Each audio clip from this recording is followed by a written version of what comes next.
Habeas corpus. तो इस lecture में हम देखेंगे कि जितनी भी रिट्स हैं वो कैसे अप्लाई होती हैं। Habeas corpus is means to have the body of. तो जो कोर्ट होती है, जो क्या होगा कि जब भी कोई पर्सन होगा डिटेन्ड है, अनदर पर्सन को किसी पर्सन ने डिटेन कर रखा है, to produce the body of the letter before the court is the writ of the habeas corpus. The court then examines the cause and legality of the detention. ठीक है, it would set the detained person free if the detention is found to be illegal. तो public authority as well as private individuals के against ये चीज़ होती है, दोनों के अगेंस्ट। ठीक है, मैंडेमस को देखते हैं, वी कमांड। तो क्या है, it is a command issued by the court to public official asking him to perform his or official duty that he she failed or refuse to perform. ठीक है, तो ये प्राइवेट के अगेंस्ट नहीं हो सकती, बस इतना याद रखना। ठीक है, और डिस्क्रिशनरी ड्यूटी के अगेंस्ट नहीं हो सकती है। और जो to enforce a contractual obligation के लिए भी नहीं हो सकती है। And against the president of India, state governor, जिनको इम्यूनिटी है आर्टिकल 161 जो है।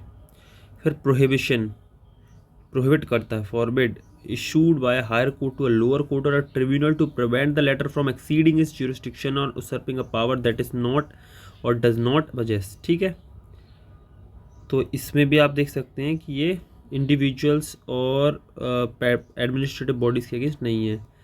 Statutory means to be informed. ठीक है, to be certified. It is issued by the higher court or lower court tribunal to quash the order passed by the later in the case. It is issued on the ground of excess of the jurisdiction, lack of jurisdiction. It is the writ prohibition, like prohibition की तरह है, but writ of certiorari is also a jurisdictional writ. ठीक है, however there is issued at different stages of proceeding before the lower court. Prohibition is issued before the final order is passed for stopping the further continuance of the proceedings, whereas certiorari is issued after final order is passed or quashing the same।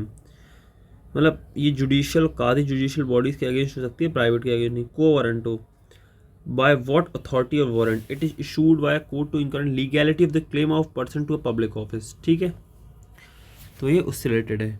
Only substantive public office of a permanent character created by statute or the constitution, उसी के लिए ये writ हो सकती है। This writ can be sought by any public minded person, not necessary by aggrieved person. ठीक है, तो कहीं ना कहीं ये PIL में भी को वारंट इशू की जा सकती है।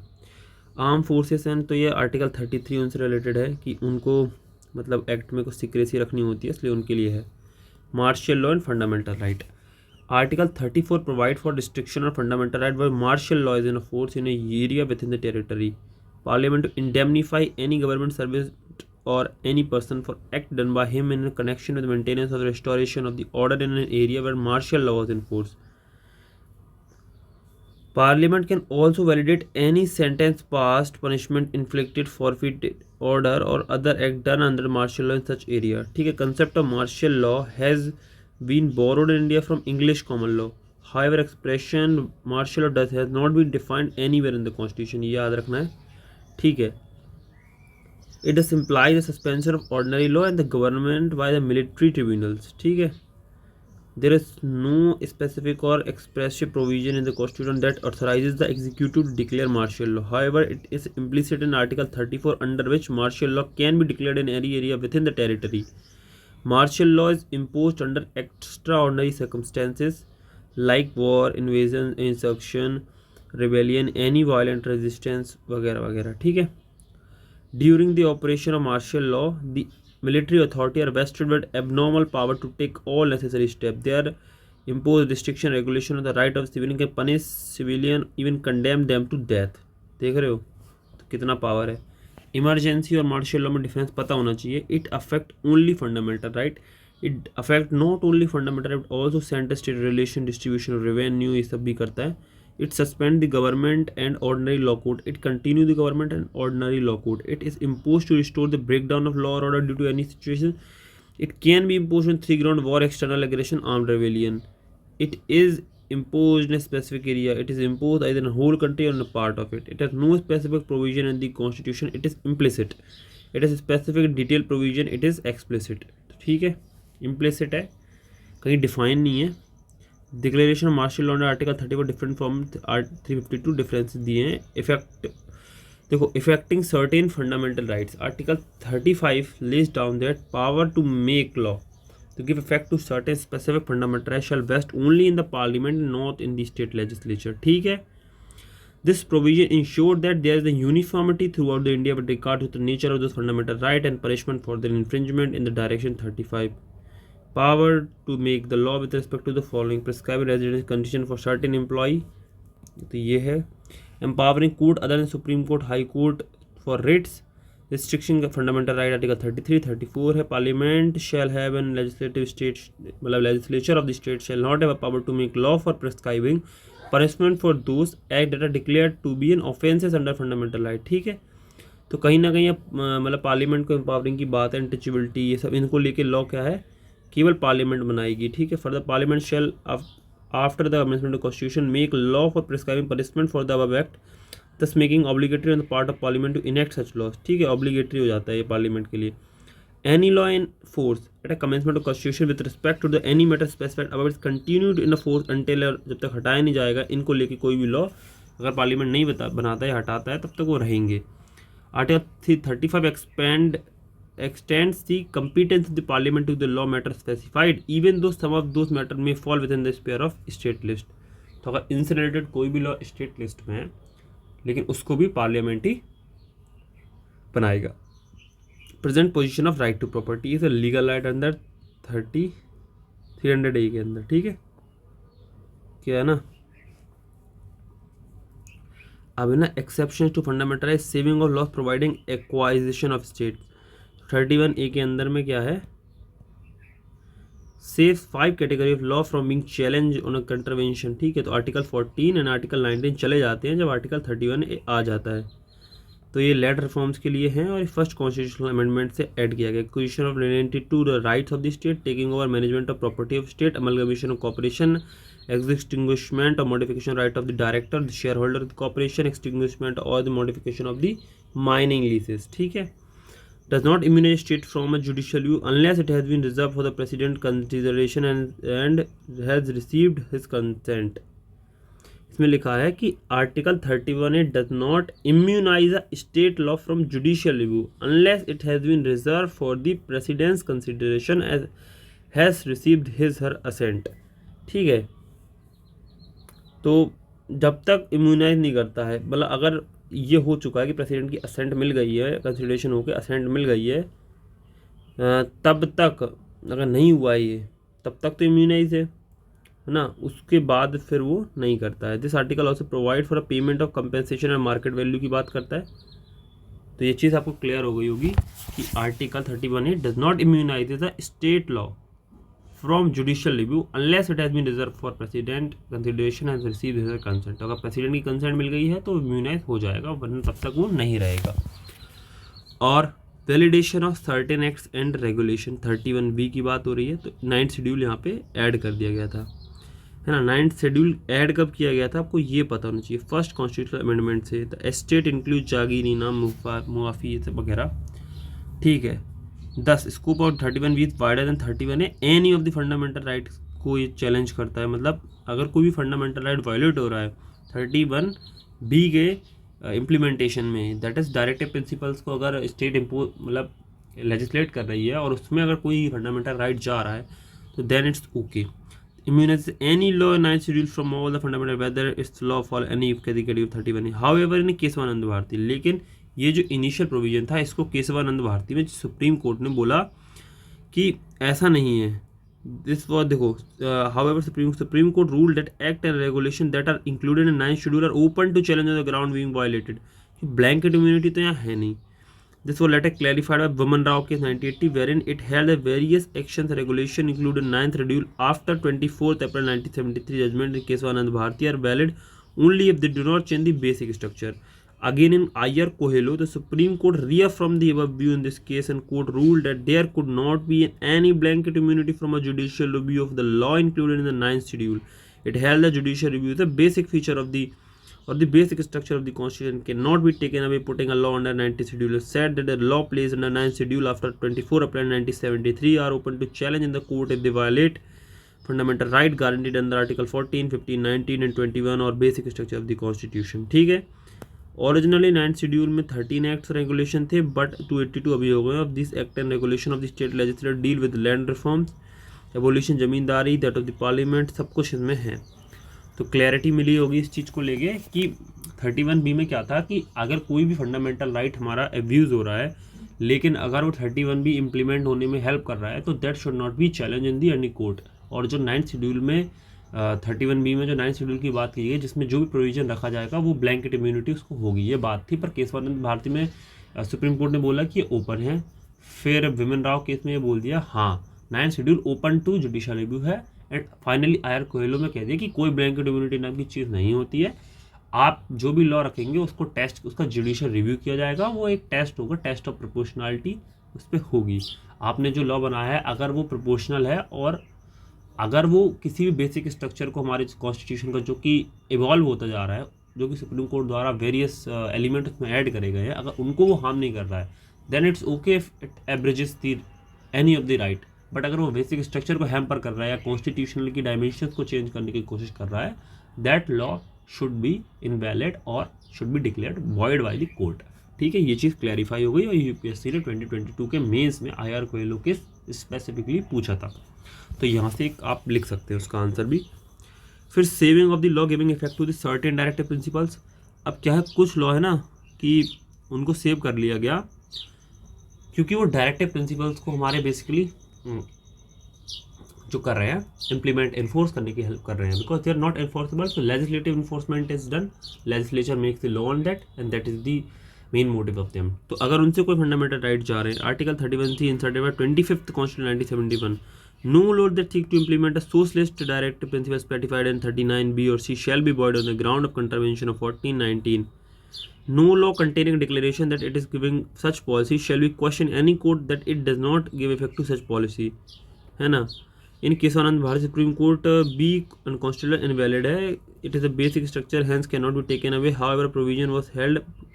ए को वैलिड रखा था। ए को वैलिड क्या रखा कि अगर 39B और 39C आर्टिकल के जो प्रोविजंस हैं उनके इम्प्लीमेंटेशन के टाइम पे अगर 14 और 19 वायलेट हो रहे हैं, then it is absolutely fine, court ने बोला। लेकिन कि सेकंड जो हमारा स्टेटमेंट यहाँ पे है, पार्ट बी है कि no law containing a declaration that it is for giving effect to such policy shall be question in any court on a ground that it does not give effect to such policy. मतलब बोल दिया है, अगर legislature ने बोला कि ये effect कर रहा है पॉलिसी को, मतलब ये पॉलिसी इंप्लीमेंट करने में हेल्प कर रहा है, तो उसको क्वेश्चन नहीं करना है कोर्ट को कि ये पॉलिसी में इंप्लीमेंट वाकई में पॉलिसी ये काम की है या वाकई में जो चीज़ जिसका इंटेंशन है कि वो इंटेंशन सही है, मैलाफाइड है या फिर कुछ और इंटेंशन है, तो वो चेक नहीं कर सकते। बट सुप्रीम कोर्ट का ऐसा कुछ नहीं है, आप इसके अंडर जुडिशियल रिव्यू के अंडर में रहेंगे, आप कोई भी लॉ ऐसे नहीं ला सकते just because you want to bring. 42nd 1960 extended the scope of a provision by including within its provision implement any directive principle specified in a part and not merely in article 19, 39B and 39C। जो 39B और 39C में हमारे directives दिए गए हैं, उनके अलावा 42nd amendment act of 1976 में बोला कि हम किसी भी प्रोविजन को, किसी भी डायरेक्टिव प्रिंसिपल को इम्प्लीमेंट करेंगे तो 14 और 19 गायब हो जाएगा। However this extended will declare unconstitutional and invalid by supreme court in Minerva Mills. Minerva Mills में बेसिकली सुप्रीम ने बोला था कि जो कॉन्स्टिट्यूशन है दैट एक बेडरॉक है हमारा, स्टेबिलिटी जो कॉन्स्टिट्यूशन की है वो depend on the bedrock of the stability between fundamental right and the DPSP. तो डीपीएसपी फंडामेंटल राइट का एक स्टेबिलिटी चाहिए, ये नहीं बोल मतलब है कि 1419 यानी फंडामेंटल राइट जो 1419 में है हम किसी भी डायरेक्टिव को इम्प्लीमेंट करेंगे और 1419 ले जाएंगे। कोर्ट ने बोला ऐसा कुछ नहीं है, आपको बैलेंस आउट करना पड़ेगा फंडामेंटल राइट एंड डीपीएसपी को, because both are equally important that you need to understand. So उन्होंने बोला 39B और C में तो एक्सेप्शन दे दिया, लेकिन इसका मतलब ये थोड़ी है कि आपने बोला कोई भी डायरेक्टिव प्रिंसिपल लाइक आप विलेज पंचायत बनाना चाहते हैं तब इक्वालिटी नहीं देंगे, या आप फ्रीडम ले लेंगे अगर आपको विलेज ऑर्गेनाइजेशन में विलेज पंचायत बनानी है आर्टिकल 40, यानी यूनिफॉर्म सिविल लॉ लाना है तब इक्वालिटी को ध्यान नहीं देंगे, आप फ्रीडम नहीं देंगे, कुछ भी जो सरकार चाहेगी वैसी फ्रीडम रहेगी, तो इट विल बिकम अथॉरिटेटिव और अथॉरिटेरियन गवर्नमेंट वगैरह।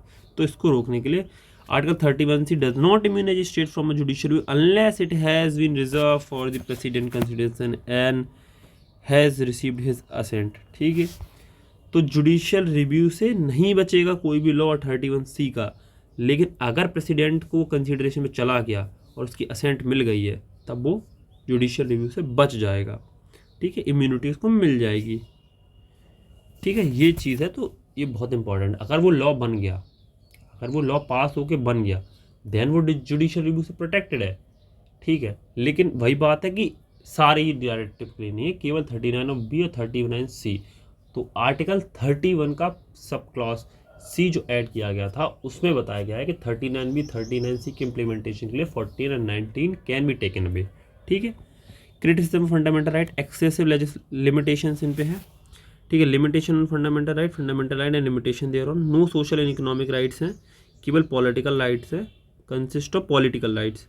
It makes no provision for important social economic right to social security work etcetera etcetera, no clarity, they are vague indefinite phrase like public order, minority, reasonable restriction, public interest, so are not clearly defined. तो ये कुछ भी define नहीं है।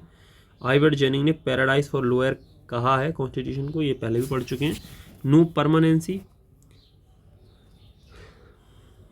तो ये चला गया था 1978 में, राइट टू प्रॉपर्टी तो परमानेंट नहीं है। Judicially innovated doctor and basic structure, only limitation to the authority of parliament, तो बेसिक स्ट्रक्चर ने हमारे फंडामेंटल राइट को बचा रखा है। सस्पेंशन ड्यूरिंग इमरजेंसी एक्सेप्ट 20 और 21 नेशनल इमरजेंसी में बचता है, बाकी सब चले जाते हैं, ठीक है। एक्सपेंसिव रेमेडी भी है, ठीक है, तो काफ़ी रिच सेक्शन के लोगों को फ़ायदा है, और इनइक्वालिटी सोशल जस्टिस नहीं हो पाती है, ठीक है, इनइक्वालिटी बढ़ती है। प्रिवेंटिव डिटेंशन, द क्रिटिसिज्म है नहीं टेकन अभी स्पिरिट है, और ये काफ़ी ब्लॉट एक तरह से कहा जाएगा। No democratic country in the world has made preventive detention integral part of the constitution as in India, तो काफ़ी ज़्यादा यूनिक फीचर है, एंड एक तरह से it's not a positive aspect to be honest. No consistent philosophy, इसकी philosophy consistent नहीं है, फंडा proclaimed by Indian constitution based on no constitutional philosophy, difficult for supreme court high court को interpret करने के लिए, इसीलिए प्रॉब्लम आती है। सिग्निफिकेंस क्या है, constitute a bedrock of democratic system है, they provide necessary condition material moral protection for man, for bulwark of the individual liberty, facilitate the establishment of law in the country, they protect the interest of the minority, they strengthen the secular fabric, they check the absoluteness of the authority, they lay the foundation stone for social equality and social justice। तो ये कुछ चीज़ें rights देखो, they ensure dignity of respect of individual, they facilitate participation of people in political and administrative processes. Rights, अब जो बात हो रही है कि rights outside part 3, no tax shall be levied और collected except authority of law 365, ठीक है। There are certain other rights, no person shall have deprived of hither property, ठीक है। 301 trade and commerce, election Lok Sabha and shall be based on adult franchise, 326 में voting rights हैं। तो ये सब legal rights हैं और कॉन्स्टिट्यूशनल राइट्स हैं, बट नॉट ई fundamental rights. Even though the above right है equally justiciable, they are different from fundamental right. In case of violation आप हाई कोर्ट जा सकते हो, ठीक है, क्योंकि हाई कोर्ट के पास में writ jurisdiction for ordinary law भी है। तो ये सब कुछ पढ़ लेने हैं, ठीक है। Right to freedom, religious affairs, protection interest, right of minority establish, ठीक है। ये तो saving of law, acquisition of state, certain acts and regulation को वैलिडेट करना, saving of law giving to certain directive, saving of law respect to anti national activity हटा दिया गया था। 32 constitutional validity state law not to be consider in proceeding under article 32 repeal हो गया था, ठीक है। फिर power of parliament to modify the right conferred by this part in application of the forces, सही है। 34 भी पता है, मार्शल लॉ लगता है तब, और legislation to give effect to the provision of this part, ठीक है।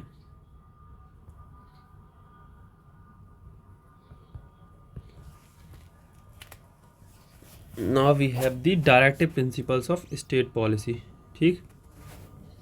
DPSP आयरिश कॉन्स्टिट्यूशन से लिया गया, जिसने स्पेनिश से लिया था, आर्टिकल 36 से 51 है, ठीक है। फीचर क्या है, तो बस कुछ कुछ ये चीज़ें याद रख लो है कि ये ना स्टेट तो वही है आर्टिकल 36 में, जो कि हमारे आर्टिकल 13 और आर्टिकल 12 में स्टेट डिफाइंड है, ठीक है, वहाँ तक है, वही वाला सेम स्टेट यहाँ पे इंक्लूड होता है।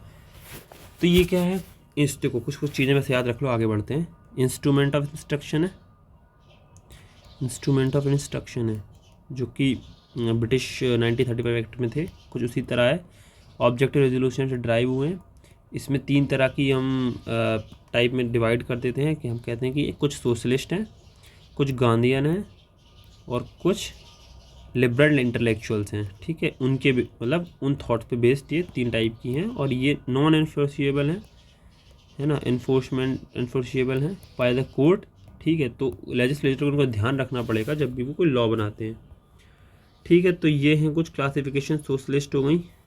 Article 38 promote the welfare of the people by securing social order, justice, social economic political, है ना, by justice, status inequality minimize करना है, अपॉर्चुनिटी बढ़ानी है, to secure a right to adequate means of livelihood for all the citizen, ठीक है, इसकी बात हो रही है। Equitable distribution of material resources for community good, prevention of concentration of wealth करना है, ये सब है। तो आर्टिकल 39 में बात हो रही है। Against moral and material abandonment, exploitation करना। फिर article 39A promote equal justice, provide free legal aid, 39A है। Right to work, education, public assistant 41, 42 to make provision just and human condition, living wage 43 की बात हो रही है, to take step, ठीक है। और secure participation work management industry 43A की बात हो रही है। Raise the level of nutrition 47 की बात, इंप्रूव पब्लिक हेल्थ। तो ये कुछ हमारे सोशलिस्ट मेजर्स हो गए। गांधीयन प्रिंसिपल पे बेस्ड भी कुछ डायरेक्टिव प्रिंसिपल हैं, ठीक है। तो विलेज पंचायत बनाना, कॉटेज इंडस्ट्री और cooperation basis of rural area, voluntary formation, autonomous functioning and professional management of corporate society 43B add करा गया था। फिर SC/ST के जो प्रमोट करना उनके लिए 47, इंटॉक्सिकेशन, इंटॉक्सिकेशन ड्रिंक को बंद करना, ड्रग्स इंजूरियस टू हेल्थ उनको हटाना, prohibition of slaughter of cow 48 हो गया। और लिबरल इंटेलेक्चुअल्स के लिए 45 ऐड करा गया। 44 uniform civil code, education, early childhood, है ना, organise animal husbandry, modern scientific line पे, promote improvement of environment 48A। 49 में मॉन्यूमेंट, प्लेस, हिस्टोरिक उनको प्रिजर्व करना। Separation of judiciary from executive is article 50, that is the basis for separation of power, ठीक है। To promote international piece, है ना, relations को बना के रखना है। To encourage settlement of international dispute by arbitration 51A। तो इंटेलेक्चुअल प्रॉपर्टीज़, मतलब इंटेलेक्चुअल लिबरल प्रिंसिपल्स जो इसमें इन्वॉल्व हैं वो हैं। न्यू डायरेक्टिव प्रिंसिपल्स कौन कौन से, to secure opportunity for children, health development 39, equal justice 39A। 43A के अंदर take secure participation of worker in management of industries है। To protect and improve the environment and safeguard the forest है ना, 48A। 44 added one more directive which is required the state to minimise inequality in income, status, facility, opportunity 38, article 38। 44th amendment added one more directive principal. 86 of 2022 subject matter 45 change करा, article 21 add करा। 97 2011 में 43 भी add करा गया था कि उनका professional management होना चाहिए कोऑपरेटिव सोसाइटीज़ का, जो कि गांधीयन प्रिंसिपल के अंदर लाई करता है। फिर सेंक्शंस बिहाइंड डायरेक्टिव प्रिंसिपल्स, ठीक है। BN Rao recommended right of an individual should be divided into category, justiciable, non justiciable, which was accepted by drafting committee. तो इस क्वेश्चन में था, ठीक है। फंडामेंटल राइट, DPSPs के बारे में कुछ चीज़ें हैं। They have moral political sanction, they have legal sanctions पे, यही चीज़ें आपको पढ़नी होती हैं। The M S social economic democracy, political democracy की बात करता है। They do not require any legislation for the implementation, require legislation, ठीक है, नॉट ऑटोमेटिकली इम्पोर्ट होती हैं। द कोर्ट लॉ वायलेट होता है fundamental right and constitutional, court can not declare a law violative of any directive and constitutional, however they uphold the validity of the law on the ground it has given effect to an directive, ठीक है। Validity रखने के लिए इसको use कर सकते हैं कि कोर्ट कह सकता है कि डायरेक्टिव को एक हमारा वैलिड कर रहा है, इसलिए कॉन्स्टिट्यूशनल है, ये वैलिड है, बट अनकॉन्स्टिट्यूशनैलिटी का प्रिंसिपल यहाँ लागू नहीं होता।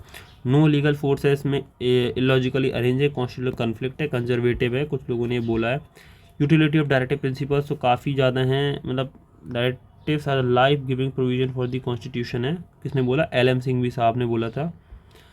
MC Setalvad, the former attorney general of India, directive principles although confirm no legal significant instrument of instructions हैं, बैकन ऑफ द लाइट है, ऐसे करके हैं। तो मतलब ये गाइड करते हैं स्टेट को पॉलिसीज़ बनाने के लिए, आपको किन किन को ध्यान रखना है। रूलिंग पार्टी पे मोरल ऑब्लिगेशन भी डालते हैं। Conflict between fundamental right and DPSP जो कि हमने देखा काफ़ी ज़्यादा चली है, ठीक है। चंपाकरण दुराई केस से शुरू हुई थी 1951 में। इन case of any conflict between fundamental right DPSP, fundamental right would prevail. तो पहले फंडामेंटल राइट जीत गया DPSP से, किस में, चंपाकरण दुराई केस में, चंपाकम दुराई में, ठीक है, याद रखना है। फिर क्या हुआ, directive principle has to confirm and run subsidiary to fundamental right, fundamental rights could be amended by parliament by enactment of constitutional amendment, सब कुछ बोल दिया था इसमें, है ना। तो parliament made first constitutional amendment, 4th amendment, 7th to implement some of the directives. फिर 1967 में गोलकनाथ केस में आया major change. Supreme court ruled parliament can not take away right of any of the fundamental right which are sacrosanct in nature. अभी बोला सीधा Golaknath case में कि भैया ये तो सैक्रोसैंक्ट है, कहाँ लेके जा रहे हो राइट राइट्स को, ठीक है। Fundamental right can not be amended for the implementation of directive principle, ठीक है। तो ये बोल दिया यहाँ पे, सैक्रोसैंक्ट बना दिया फंडामेंटल राइट को। Parliament reacted to Supreme Court by judgment by 24th Constitutional Amendment 1971 and 25th 1971. तो डिक्लेयर कर दिया पार्लियामेंट है the power to abolish or take away any of the fundamental inserted Article 31C which contained the following two provision. No law which seeks to implement the Directive 39 with 39C and है ना, तो अगर 39 with 39C आएगा तो 1419 चले जाएंगे। No law contain declaration giving effect to such policy shall be question on the ground that it does not give effect to such policy. तो वही बात आ गई कि बस ये बोल दिया है कि हम डीपीएसपी को इम्प्लीमेंट कर रहे हैं, तो भाई बात मान लो कि हम डीपीएसपी को इम्प्लीमेंट कर रहे हैं, चाहे हम कर रहे हो चाहे हमारा इंटेंशन मेलाफाइड हो। तो कोर्ट ने कहा भैया ऐसा नहीं चलेगा कि आपने बोल दिया कि बस कोई भी पॉलिसी इंप्लीमेंट हो रही है तो कोई भी फंडामेंटल राइट कोई भी राइट पर्सन का ले लो, फिर तो कॉन्स्टिट्यूशन का मतलब ही नहीं रह जाएगा ना। लॉजिकल बात तो यहाँ आ गई। फिर इन केशवानंद भारती केस में क्या बोला 1973 में, supreme court declared the above second provision 31C unconstitutional and validated on ground of judicial review the basic feature. कि आप ऐसे नहीं कर सकते कि हम कोई भी पॉलिसी आपकी चेक नहीं कर सकते हैं, आप चेक्स एंड बैलेंसेस के अंदर रहने हैं सिस्टम में, ठीक है।